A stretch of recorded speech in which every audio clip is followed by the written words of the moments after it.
Salam sejahtera, kami dari kumpulan 3 Ekonomi Matematik akan menerangkan tentang model ekonomi iaitu teori permintaan dan penawaran iPhone. Ahli kumpulan kami terdiri daripada 5 orang iaitu Nurhaliza binti Rudi, Umi Nasyatul Munira binti Muhammad Azmi, Nur Izzati Hidayah binti Abdullah, Clevia Jaunius dan saya sendiri Cleveny Harvesti Charles. Apakah itu model ekonomi? Model ekonomi ialah model matematik iaitu model yang mewakili sesuatu sistem atau teori dengan menggunakan bahasa matematik. Model ekonomi pula adalah model yang mewakili sesuatu sistem dan proses dalam sesebuah ekonomi. Oleh itu, model ekonomi matematik adalah perwakilan sistematik dari situasi ekonomi atau teori ekonomi dari segi pemboleh ubah ekonomi. Seterusnya adalah definisi dan takrifan permintaan. Permintaan menunjukkan kebolehan atau kesanggupan untuk membeli suatu barang tertentu. Hukum permintaan menyatakan bahawa kuantiti diminta sesuatu barangan atau perkhidmatan mempunyai hubungan yang songsang iaitu negatif dengan harga. Seterusnya adalah definisi dan takrifan penawaran. Penawaran ialah jumlah kuantiti barang dan perkhidmatan yang sanggup dikeluarkan oleh pengeluar pada suatu tingkat harga tertentu.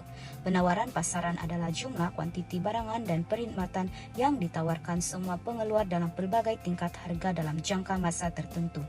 Dan yang terakhir ialah definisi dan takrifan keseimbangan. Keseimbangan pasaran berlaku apabila kuantiti permintaan bersamaan dengan kuantiti penawaran, iaitu demand sama dengan supply. Pada tingkat keseimbangan, harga dan kuantiti keseimbangan dapat ditentukan. Terdapat dua pemboleh ubah di dalam model ekonomi ini yang dikenali sebagai pemboleh ubah endogenous dan pemboleh ubah exogenous. Pemboleh ubah endogenous bermaksud pemboleh ubah yang tahapnya boleh dijelaskan atau ditentukan dalam model ekonomi. Oleh itu, pemboleh ubah ini menjurus kepada nilai pemboleh ubah yang ditentukan dalam sistem atau model ekonomi. Di dalam model ekonomi kami, pemboleh ubah endogenous ialah perubahan harga iPhone itu sendiri yang diwakili dengan simbol P. Seterusnya ialah pemboleh ubah exogenous. Pemboleh exogenous bermaksud pemboleh ubah yang disertakan dalam model tetapi tahapnya ditentukan di luar model ekonomi. Oleh itu, pemboleh ubah exogenous menjurus kepada nilai pemboleh ubah yang ditentukan di luar sistem atau model ekonomi. Justru itu, di dalam model ekonomi kami, pemboleh ubah exogenous adalah cita rasa pengguna yang diwakili dengan simbol F, dan seterusnya adalah pendapatan pengguna yang diwakili dengan simbol C, dan yang terakhir adalah perubahan harga telefon Vivo iaitu barang pengganti dengan simbol H.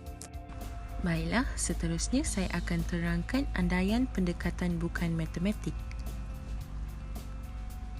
Menurut Ceteris Paribus, harga dan kuantiti yang diminta adalah berkadar songsang antara satu sama lain. Apabila harga iPhone meningkat, kuantiti permintaan iPhone akan menurun di pasaran. Antara faktor yang mempengaruhi kecekapan dan kapasiti pembuatan iPhone adalah ketersediaan buruh, kadar upah, kawalan kualiti pengeluaran dan kapasiti pengeluaran keseluruhan. Apabila kos pengeluaran dalam pembuatan iPhone menurun, kos pengeluaran akan menurun. Sementara itu, daya pengeluaran untuk iPhone akan bertambah. Apabila daya pengeluaran iPhone meningkat, ekoran kos yang lebih rendah menyebabkan kuantiti pengeluaran iPhone akan meningkat. Apabila kuantiti yang ditawar meningkat, harga iPhone juga akan meningkat. Hubungan antara kos pengeluaran dengan kuantiti penawaran adalah positif, manakala harga pasaran dengan kuantiti diminta adalah negatif. Pendekatan matematik, jadwal satu permintaan dan penawaran iPhone di pasaran mengikut tingkat harga. Berikut merupakan jadwal harga iPhone, kuantiti yang diminta dan kuantiti yang ditawarkan. Pertama sekali RM1000, kuantiti yang diminta sebanyak 100 unit, kuantiti yang ditawarkan sebanyak 25. Seterusnya RM2000, kuantiti yang diminta sebanyak 80, kuantiti ditawarkan 35. Harga iPhone RM3000, kuantiti diminta 60, kuantiti yang ditawarkan 45, dan seterusnya adalah RM4000, RM5000, dan RM6000, dan kita boleh melihat pada kuantiti yang diminta dan kuantiti yang ditawarkan dalam jadwal. Rumus keseimbangan pasaran QD sama dengan QS persamaan permintaan QDX sama dengan E tolak BPX1 persamaan penawaran QSX sama dengan E tambah BPX2. Berikut merupakan pengiraan permintaan QDX sama dengan E tolak BPX. QDX yaitu kuantiti diminta barang X, E pintasan pada paksi kuantiti, B kecurunan PX harga barang X. Oleh itu B sama dengan 80 tolak 100 bahagi dengan 2000 tolak 1000. Oleh itu B sama dengan negatif 0,02. 100 sama dengan E tolak 0,02 bahagi 1000, maka E sama dengan 120. Maka persamaan permintaan ialah QDX sama dengan 120 dan PX sama dengan negatif 0,02. Atau bentuk dua persamaan, 100 sama dengan E tolak 1000 B persamaan 1, 80 sama dengan E tolak 2000 B persamaan 2, E sama dengan 100 tolak 1000 B persamaan 3. Persamaan 3 ke dalam persamaan 2, di mana 80 sama dengan 100 tambah 1000 B tolak 2000 B, maka B adalah 0,02. B sama dengan 100 tambah 1000 bahagi 0,02, maka 120. Maka persamaan permintaan ialah QDX 120 dan PX negatif 0,02. Begitu juga dengan penawaran. Rumus yang sama, dan B sama dengan 35 tolak 25 bahagi 2000 tolak 1000, maka B 0,01. 2 sama dengan E tolak 0,01 bahagi 1000, maka persamaan penawaran ialah QSX sama dengan 15 dan PX 0,01. Atau bentuk dua persamaan, 25 sama dengan E tolak 1000 B persamaan 1, 35 sama dengan E tolak 2000 B persamaan 2, E sama dengan 25 tolak 1000 B persamaan 3. Persamaan 3 ke dalam persamaan 2, 35 sama dengan 25 tambah 1000 B tambah 2000 B. B sama dengan 0,01. B tambah 0,01 ke dalam persamaan 3, E 25 tambah 1000 bahagi 0,01 sama dengan 15. Maka persamaan penawaran ialah QSX 15 dan PX adalah 0,01. Seterusnya penentuan keseimbangan pasaran. E. Pendekatan rumus. Jika diberi fungsi permintaan dan penawaran seperti berikut, QD sama dengan 10 tolak 0,02 P, QS tambah 15 tambah 0,01 P, maka keseimbangan pasaran ialah QS sama dengan QD. 120 tolak 0,02 P sama dengan 15 tambah 0,01 P. 120 sama tolak 15 sama dengan 0,01 Pi tambah 0,02 Pi. 105 sama dengan 0,03 Pi. Pi sama dengan 105 bahagi 0,03, maka Pi adalah Rm 3500. Gantikan Pi Rm 3500 dalam mana-mana fungsi DD atau SS. Q sama dengan 120 tolak 0,02 bahagi 3500. Q sama dengan 120 tolak 70, maka Q adalah 50. Maka keseimbangan pasaran iPhone pada harga Rm 3500 dan kuantiti keseimbangan 50 unit iPhone. Dan berikut merupakan keseimbangan pasaran dalam bentuk graf dan huraian berkaitan. Keseimbangan pasaran tercapai pada titik I0 apabila keluk permintaan DD bersilang dengan keluk penawaran SS pada tingkat harga dan kuantiti keseimbangan yaitu Rm 3500 dan 50 unit. Seterusnya, andaian berlaku perubahan dalam harga iPhone itu sendiri. Graf di bawah menunjukkan keseimbangan pasaran tercapai pada titik I0 apabila keluk permintaan bersilang dengan keluk penawaran pada tingkat harga 4,500 dan kuantiti keseimbangan 45 unit.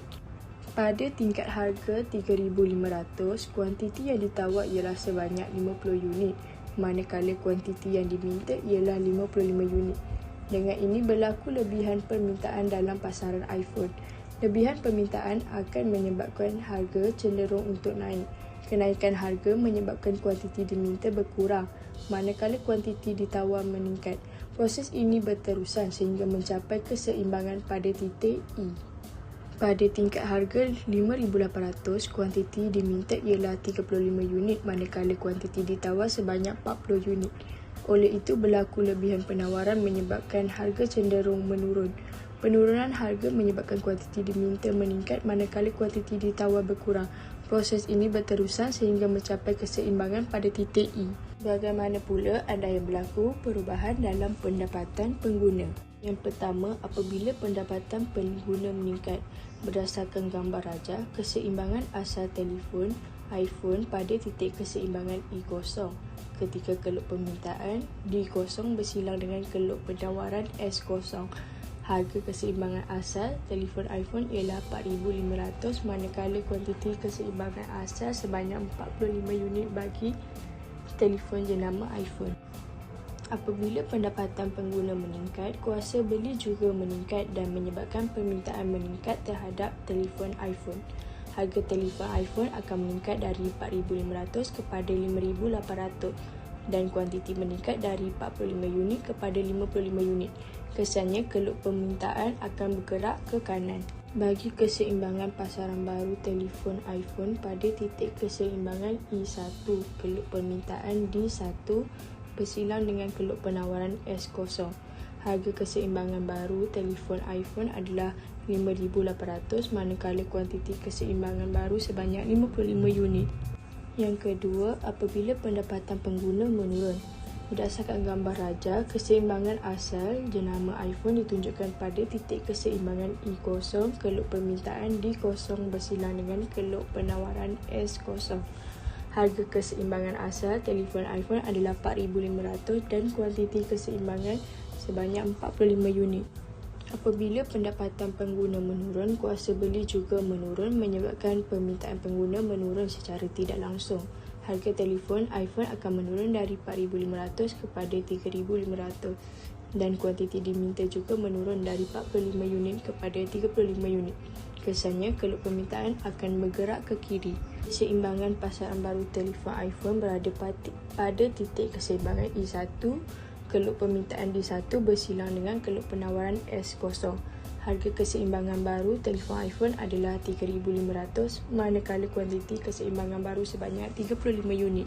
Okey, seterusnya saya akan terangkan apakah andaian-andaian yang akan berlaku jika terdapat perubahan dalam harga barang pengganti. Yang pertama, jika harga barang pengganti iaitu Vivo meningkat. Okey, baik. Jika kita perhatikan pada rajah berikut, keseimbangan asal bagi telefon jenama iPhone ditunjukkan pada titik keseimbangan E0. Harga keseimbangan asal bagi telefon jenama iPhone adalah RM4,500 dan kuantiti keseimbangan asalnya adalah 45 unit. Apabila harga telefon jenama selain iPhone iaitu Vivo meningkat, kuantiti permintaan bagi telefon jenama Vivo akan menurun. Dengan mengandaikan harga telefon jenama iPhone tetap pada RM4,500, permintaan terhadap telefon jenama iPhone akan meningkat daripada 45 kepada 55 unit. Maka keluk permintaan bagi telefon jenama iPhone akan bergerak ke kanan. Keseimbangan baharu bagi telefon jenama iPhone akan berada pada titik keseimbangan yang baharu iaitu E1. Harga keseimbangan pasaran iPhone adalah kekal pada RM4,500 manakala kuantiti keseimbangan baharu bagi telefon jenama iPhone adalah 55 unit. Bagaimana pula jika harga barang pengganti menurun? Okey, keseimbangan asal bagi pasaran telefon iPhone ditunjukkan pada titik keseimbangan E0. Harga keseimbangan asal bagi telefon iPhone adalah RM4,500 manakala kuantiti keseimbangannya adalah 45 unit. Apabila harga telefon jenama selain iPhone iaitu Vivo menurun, kuantiti permintaan Vivo akan meningkat. Dengan mengandaikan harga telefon jenama iPhone berada tetap pada RM4,500, maka permintaan terhadap telefon iPhone akan menurun daripada 45 kepada 35 unit. Maka keluk permintaan bagi telefon jenama iPhone akan bergerak ke kiri. Keseimbangan baharu bagi pasaran iPhone akan berada pada titik keseimbangan yang baharu iaitu E1. Harga keseimbangan pasaran iPhone adalah kekal pada RM4,500 manakala kuantiti keseimbangan baharu bagi pasaran iPhone adalah sebanyak 35 unit. Itu sahaja daripada kumpulan kami. Sekian, terima kasih.